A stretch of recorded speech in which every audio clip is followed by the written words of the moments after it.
எல்லாருக்கும் காலை வணக்கம். Thank you very much, madam. You have given me a topic for the next video of the journal.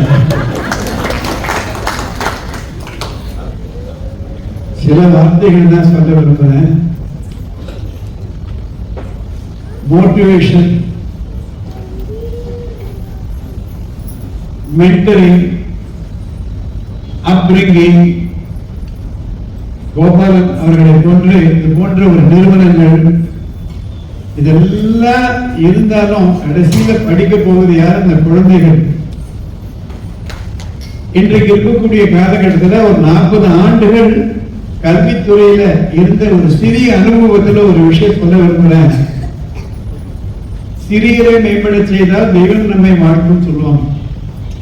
நம்ம எல்லாருக்குமே ஒரே ஒரு கோல் தான். எல்லாருக்கும் எந்த வீட்டுக்கு போய் பார்த்தாலும் அவங்க என்ன சொல்லுவாங்க, எங்க குழந்தை படிக்கணும், என் பொண்ணு டாக்டர் ஆகணும், ஐஏஎஸ் ஆகணும், பாண்டியராஜன் ஆகணும், மேடம் ஆகணும், கோபாலன் ஆகணும். எந்த டீச்சர் போய் கேட்டாலும் என் ஸ்டூடெண்ட் தான் ஃபர்ஸ்ட் வரணும். எந்த கல்வியாளரை போய் பார்த்தாலும் எங்க ஸ்கூல் தான் ஃபர்ஸ்ட் மார்க் வரணும். எந்த ஸ்டூடெண்ட் போய் கேட்டாலும் ஐஏஎஸ் ஆகணும். ஆனா நடக்குதா?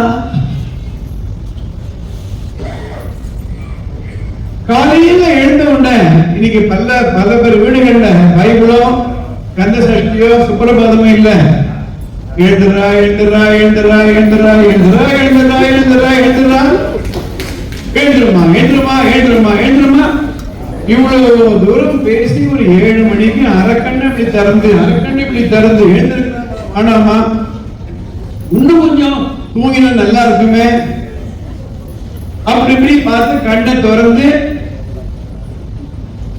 அரை வழியா பல்லுகளை துடைச்சிட்டு தொலைக்கிட்டு ஏதோ குடுக்கத்தை சாப்பிட்டு போட்டுட்டு அந்த பையனை பஸ்ல ஏற வேலைக்கு நாக்கு தண்ணி தொழில். இந்த ஏறான அங்க இறடான்னு ஒவ்வொரு கிளாஸ் ரூம்லயும் டீச்சருக்கு பண்றா அங்க பாக்குறா ஓவர் பண்றா. ஏன்னாலே ரெஸ்ட் ரூம் போட்டு சீக்கிரம் வாங்கடா, லஞ்சுக்கு போனா சீக்கிரம் வாங்கடா. அங்க இருக்க பிடி மசனா கேள்வி ஒரு குச்சியை கொடுத்து சாயந்தரம் 4:30 மணிக்கு பையன் வீட்டுக்கு வருவான். படுறா ராத்திரி 10 மணிக்கு தூங்கறதுக்கு முன்னாடி என்ன படிச்சா, என்ன சாப்பிட்டா, என்ன கத்துக்கிட்டான். பல பேர் வீடுகளில் இருக்கக்கூடிய ஒரு நிலை. என்ன செய்யணும்? ஆனால் அதே சமயத்தில் எத்தனையோ பேர்கள் சாதனை செய்திருக்கிறார். ஒரு 9th ஸ்டாண்டர்ட் படித்த ஒரு குழந்தை, ஒரு பையன் இன்றைக்கு 1200 கோடி வியாபாரத்திற்கு முதலாளியாக இருக்கிறார். அவங்க அப்பா ஒரு சாதாரண மெக்கானிக், படிக்க வைக்க முடியல. அந்த பேரை வேலைக்கு அமைச்சுறாங்க. 9ஆம் கிளாஸ் படிக்கும் பொழுது ஒரு radio repair shop, calculator repair shop 400 ரூபாய் சம்பளம். ஆனால் அந்த பையனுக்கு ஆர்வம், கத்துக்கணும். அந்த பையனுடைய ஆர்வம் காரணமாக அந்த முதலாளி வியாபாரம் வளர்ந்தது. இந்த பையனை முதலாக வைத்து உங்களுக்கு கடை ஆரம்பிக்கிறாரு. அந்த பையனுக்கு 9th மேல படிக்க வசதி இல்லை.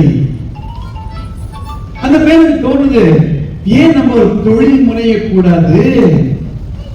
ஒரு 15,000 ரூபாய் கொடுத்து ஒரு ஷெட்ல ஒரு கம்ப்யூட்டர் ஷாப் ஆரம்பிக்கிறாங்க. I'm talking about late 80s and 90s beginning. 50,000 ரூபாய் கொடுத்து ஒரு கம்ப்யூட்டர் வாங்குறாரு. ரேடியோ ரிப்பேர் பண்ணியாச்சு, கால்குலேட்டர் ரிப்பேர் பண்ணியாச்சு. இனிமேல் கம்ப்யூட்டர் நிறைய வரப்போகுது.